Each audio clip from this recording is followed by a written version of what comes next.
Okey. Assalamualaikum semua. Hari ni saya nak tunjuk cara nak makan nasi kerabu yang betul. Ulam kita banyak sebelum kita makan nasi kerabu kita petik dulu. Ni. Cuba sini guys. Nampak tak? Nampak tak? Kita petik dulu lada fresh daripada pokok hijau ada, hak masuk ada. Tengok. Okey. Sekejap guys. Okey, lepas tu kita masukkan dalam budu. Okey, ini ulam dia.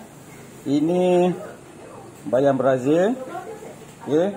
Ini pucuk kedondong ataupun ambra. Okey.